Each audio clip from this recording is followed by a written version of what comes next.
The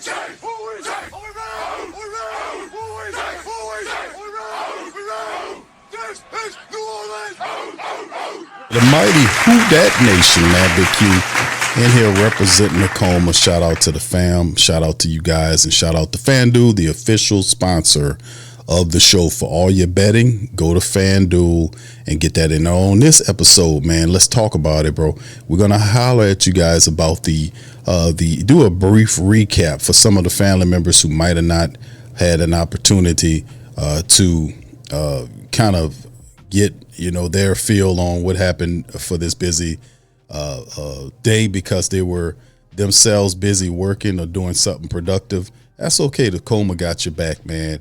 Y'all hit that like button and feel free to share the show on your social media feed.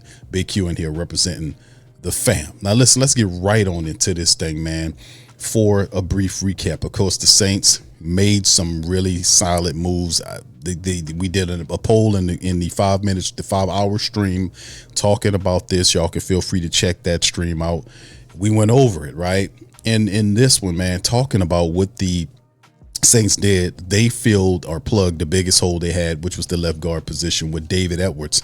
Some would say the best free agent guard in this free agency cycle. 4 years, $61 million is what they gave him. According to Adam Schefter, the Saints knew they needed to invest in the O-line. Not only did they have a young quarterback to protect, but they identified the run game as one of the biggest problems. We talked about this in the on season, going into the off season, that the Saints needed to make some moves to improve the internal workings of the offensive line, and they got a bona fide guard, a really good one at the left guard position there. So New Orleans clearly set out to fix this, not only adding running back Travis Etienne by solidifying the left guard spot by signing Dave Edwards. They left the left guard spot has been filled by a series of short-term investments over the years. Lucas Patrick, Dylan Reduntz.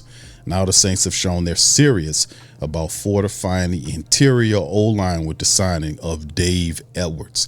So this was a big signing for the Saints, and he will definitely come in as a bona fide starter, kind of solidify that line. Then we went to the running back here. The Saints former Jaguars running back. They signed former Jaguar running back Travis Etienne Jr. to a 4-year, $52 million deal, making him RB1. The Saints needed to add more playmakers to their offense, and Travis Etienne Jr., a Louisiana native, can also catch passes. He rushed for over 1,100 yards and 7 rushing touchdowns with the Jags in 2025. He caught 36 passes for just under 300 yards with 6 passing touchdowns. Adding Etienne, who's only 27, is a sign the transition that could be taking place in the Saints running back room moving forward is at hand. So long-term running back Alvin Kamara, 30, finished the past 2 seasons injured. This is true. Nonetheless, the Saints pulled the levers and got a really good running back in Travis Etienne, who is an all overall back that can be featured in the running back room. Then the Saints didn't stop there. They looked to improve. They got Ryan Wright, the punter. The Saints are set to sign Ryan Wright to a 4-year deal with $2.5 million signing bonus, and it's $8 million guaranteed for Ryan Wright. Why is that? Because the punter might not be the most exciting free agent signing, but the position was one of the Saints' biggest needs this offseason. Kai Kroger averaged 37.3 net yards per punt, which was ranked among the league's lowest. The Saints struggled before that through, cycling through punters like Matt Hayball, Lou Hetley, Blake Gillikin, after parting ways with Hall of Fame potential, or first ballot Hall of Fame, in my opinion, and maybe not first ballot, but most certainly a Hall of Fame punter in Thomas Morstead in the 2020 season. So investing in this position makes sense instead of going through another camp where you just have a bunch of unproven punters heading. The Saints committed money to it and added a really good punter. And for some of the family members, Ryan Wright averages 49 yards per punt last year for the Minnesota Vikings. He also is good at directional punting and putting that ball inside that 20 as well. So that was a good signing by the Saints to land the rights of Minnesota Vikings. Ryan Wright on the first day, they're thinking about improving that special teams. That's something that you definitely need. Saints also solidified the backup position in terms of the defensive line by signing But John Ridgway has been here for a couple years now. He signed a 2-year deal at $6.2 million. It includes a $1.65 million signing bonus and a $1.65 million guaranteed money from the 6.2 deal. So they see John Ridgway as a key component in terms of the interior defensive tackle rotation by paying him 2 years, $6 million, right? So this will be interesting. And of course, the final transaction of our Monday was Noah Fant. If the name sounds interesting or the same, because it really is, Noah Fant was the Saints, the tight end that the Saints agreed to a 2-year deal with today, which means that New Orleans had the interest in Fant dating back to last year when he visited during training camp. And there was a lot of speculation about Noah Fant signing with the Saints. Then ultimately he elected to go to Cincinnati for more money, and he had his ups and downs during his one season there. 34 catches, just under 400 yards with 3 touchdowns. Also lost 3 fumbles, which were all returned for touchdowns. Can't do that here. Fant was also used as a run blocker on 142 plays. He had an 82.3% win rate on those plays, showing that he got some skill blocking, according to True Media. And Taysom Hill, Foster Moreau could become free agents on Wednesday. So bringing in another tight end makes sense for the Saints. And that was the players that the Saints brung in, which was excellent moves by our black and gold team going forward. Now, if we take a look at the unofficial depth chart for the Saints right here, you can see some of the players added into that. You can see Travis Etienne is RB1 with AK-41.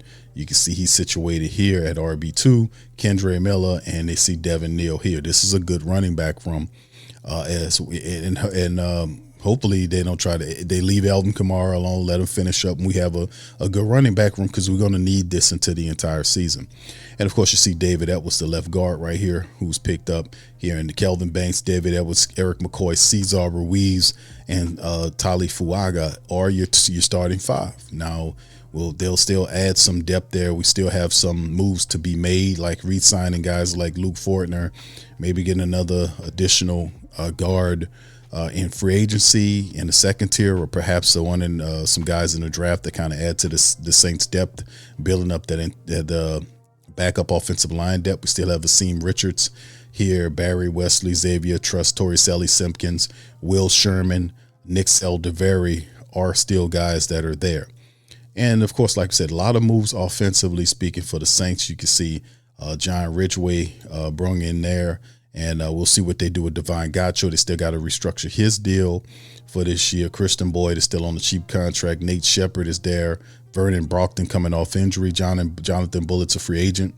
We'll see what the Saints do in bringing those guys back. So that's very interesting for the Saints and what they got to handle. And, of course, you can see the punter right here, and Ryan Wright and Charlie Smith makes it a decent group of specialists we have. And, of course, when you look at the kick returning game right here, you got to understand that you'll probably have help there from Trey Palmer, who can help you there, and probably Saints will bring in some more people that kind of help that as well. I think Dallas Beenham was another guy that did the special teams work in terms of returns. So the Saints might have some options, and of course they still have the rest of free agency. They still have the draft, and they still have undrafted free agency. So there's still a lot of stuff that they can do to add to positions to improve upon the special teams depth for the Saints. And of course, if you look over here, you can see Noah Fant positioned at TE2 behind Jawan Johnson. Foster's gone. Taysom Hill, you hear Matavo would more than likely be that guy right there.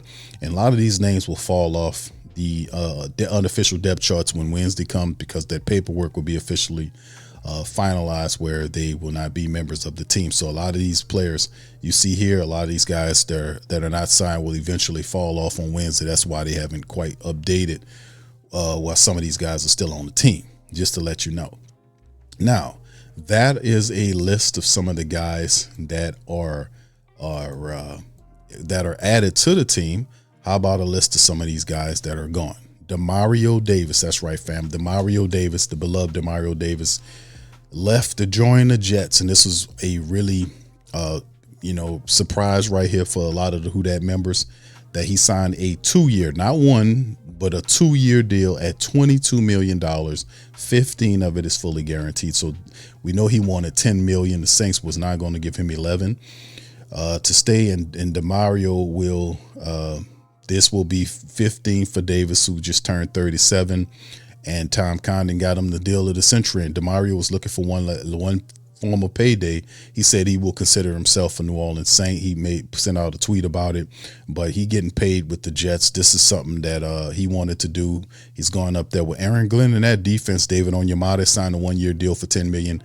DeMario's there for 2 years, and then they also traded for Minkah Fitzpatrick from the Dolphins. So Coach Glenn's trying to build up that defense fast, making them mature, and of course he's going to try to add some talent on the other side. So shout out to DeMario Davis, much love to him as he left. And of course now I perceive the biggest need for the Saints is the linebacker position. So we'll see how that rolls. And of course Cam Jordan, questions about re-signing Cam Jordan.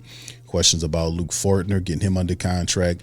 Adding linebacker help also is another thing to talk about for the Saints. And outside of that, just DeMario, how about Alontae Taylor? Alontae Taylor is another guy that left, as they reported that Alontae Taylor will get a 3-year deal worth $60 million, with 42 of it fully guaranteed. It's just really just awesome for Alontae Taylor. I'm surprised by this one. I was surprised by the DeMario Davis, but the Saints, some of our Saint defenders got more than we anticipated in this market. This market was very generous. DeMario got $1 million more than what he wanted in terms of annual money, and Alontae Taylor, who wanted $18 million, he got 20 a year, which is 60, but 20 a year for 3 years for the Tennessee Titans. So he basically goes home. And shout out to Alontae Taylor. Shout out to DeMario Davis. These guys are awesome, and they did some really solid work for us. But those are really hefty deals that, boy, these guys got. But congratulations to those men moving forward. So we kind of gained the rest of those guys we talk about, and of course with pluses, there are minuses. Those are the signings with the pluses, and of course what we seeing in terms of these guys are the minuses. So unfortunate, man, but seeing them guys go, but at least they get paid, and it's always a positive thing to see our Saints guys make money. So much love and success to them moving forward. All right, anyway, and so as we continue to move on, we look at and say to ourselves, what is on the horizon next, right? What are we going to be looking at doing coming up for day number 2?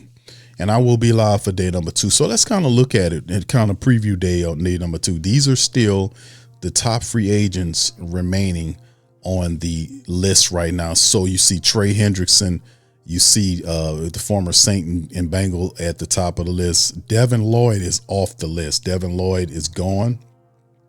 He signed a 3-year, $45 million with the deal with the Panthers. And that he's gone off the list. So they're addressing some big needs. They took care of getting Jalen Phillips as a pass rusher on the defense. They get the linebackers was really weak for them. They get a solid one in Devin Lloyd. So they're adding to their defensive side and trying to fortify that. And Carolina's saying, hey, man, we won the NFC South.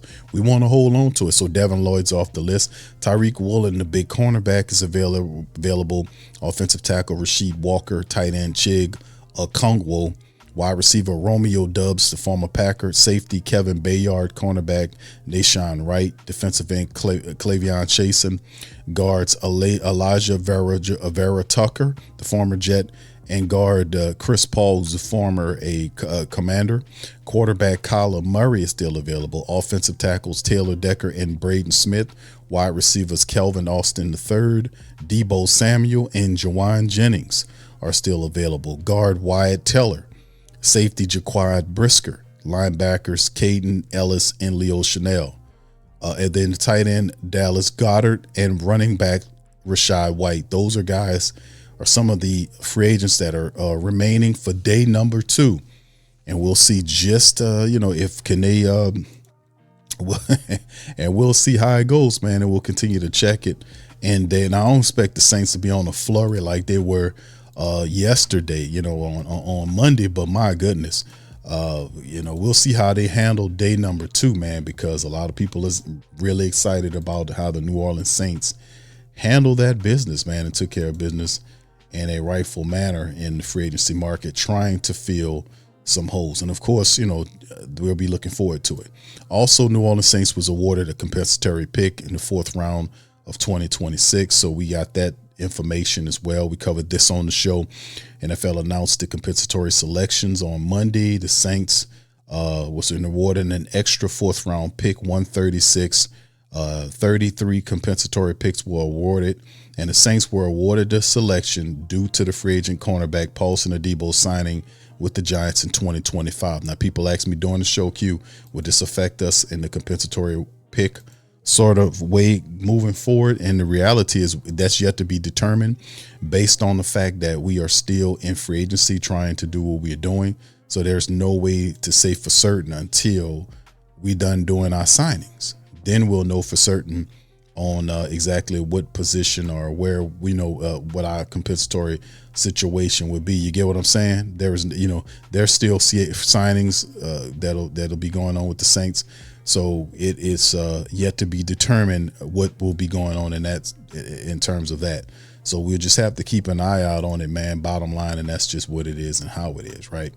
So anyway, that's what man. Shout out to Ross because he did write an article for LouisianaSports.net, which did list our drafts this year, and this is the picks that we currently have. The Saints have 8 picks, man. 8 picks. So they hold 7 selections in the first 5 rounds, including a pair of 4th round and 5th round picks. So 8 picks in the draft. That means a 1st rounder, a 2nd rounder, a 3rd rounder, 2 4th rounders. Now remember, we got picks from Seattle for Rashid Shaheed. That was a 4th round pick 132. And then we had the Seattle pick 170 in round 5. But with the compensatory pick for Paulson Adebo is 4 selections behind that Seattle pick, which is 136. So that was a very good pick, making 5 picks in the first 5 rounds. So that is pretty good right now for the New Orleans Saints. That 1st pick, 2nd pick, 3rd pick, 2 4s, 2 5s, and a 6. Love this draft. This is going to be a very solid draft for the Saints moving forward. And I'm just looking forward to just handling the business, man. And seeing that, with those extra picks right there, man, we're going to do some positive stuff. So the Saints got a lot of assets in terms of draft capital. They had a very stellar signing period in the first day. Let's see if they can kind of add to what they're doing in day 2. Maybe some depth on the offensive line. Maybe what do we do about the backup center position? Cam Jordan is another thing. Do we sign another veteran linebacker in free agency, another defensive back there? There's still some ideas or some thoughts on where the Saints should go. We'll see what they do in free agency going forward, but it's most certainly interesting, and it's good to see that our black and gold getting those extra picks, man. You never can have too many picks in the draft, so that's very positive as well. And of course, to kind of go over, fam, to do a look at these our draft, our money currently right here. If you take a look at it, it's just over $17 million according to Over the Cap right now. Sport Track has it at 17.7 in terms of what the Saints are having in cap money right now. And of course, some of these deals, once they go final, you'll see some stuff happen. You're going to see some stuff happen in terms of the dead money too, because that'll start to accrue for the Saints. You see Demario Davis signed with another team. His dead money hit the cap. It was $60 million. You can see, guys, that it went up to $80 million in dead cap money because of Demario's 14.2. You'll also see other people's monies as well hit this as well. Taysom Hill, his money, once some of these contracts void, you're going to see Cam Jordan's money. If he's not signed, you'll see Cam's dead money. You'll see Taysom's dead money. You'll see Foster Monroe and others hit this, and it could push it close to $100 million in dead money over this time. So we'll see how this all goes, man, moving forward in the period for the New Orleans Saints.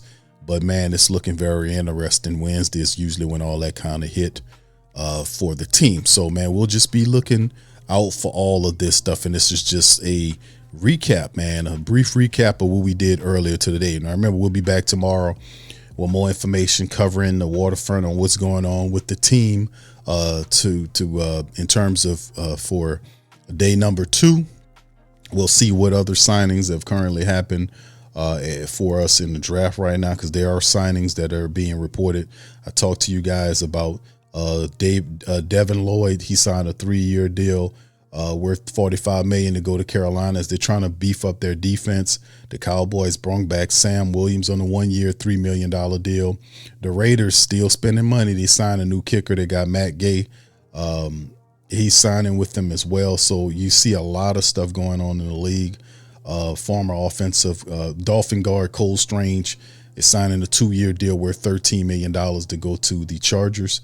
So there's still stuff that's popping and happening in the NFL. And we'll see if our Saints in day 2 can be a part of all of the madness that is currently going on in free agency, man. So with that being said, I'm going to get out on that, man. Y'all hit the like button, hit the subscribe button. Shout out to FanDuel, the official sponsor of the show. Much love to FanDuel. Y'all get y'all prop bets in at FanDuel. Also, please feel free to sub up. Give me a like, man. That helps push the show out into the algorithm. Also, we're pushing for 15,000 subs. We close. If you're not a sub up. Help the comb out. Let's get over that mark. And also help us out by sharing, man. Sharing is caring here. And hit that notification bell, man. We're going to keep y'all alert as best we can with all the latest updates and breakdown on these players. So with that being said, I'm going to get on up out of here. Much love, peace, and who that take. Who that say they gonna beat them Saints? Who that? Who that? Who that say they gonna beat them Saints? Who that? Who that? Who that say they gonna beat them Saints? Who that? Who that?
Hey, New Orleans! Whether you're catching up on Saints news at Jackson Square, checking Pelicans scores in the Garden District, or staying updated on LSU while grabbing coffee in the French Quarter, there's one place that keeps you connected to everything that matters in our city. From Bourbon Street to the Superdome, from Preservation Hall to the Riverfront, New Orleanians are staying in the know with the WhoDatDaily.com. Your daily source for Saints, Pelicans, LSU, and all the sports, music, and culture that makes our city special. At work downtown, at a game in the Dome, or just relaxing by the Mississippi, wherever life takes you in the Big Easy, you can stay connected. Because when you're from New Orleans, you don't just live here. You stay in the NO. That's stay in the know. Visit the WhoDatDaily.com and never miss what matters most to Who Dat Nation. Welcome to the Pro Shop, where we create authentic NOLA-inspired clothing for men, women, and children. From Saints jerseys to Pelicans gear, everything's crafted right here in New Orleans. Whether you're shopping the Pro Shop, the Pel Shop, or the Pro Shop Kids, we've got your whole family covered with genuine merchandise that represents our city's spirit. Check for links in the description section below or in the chat.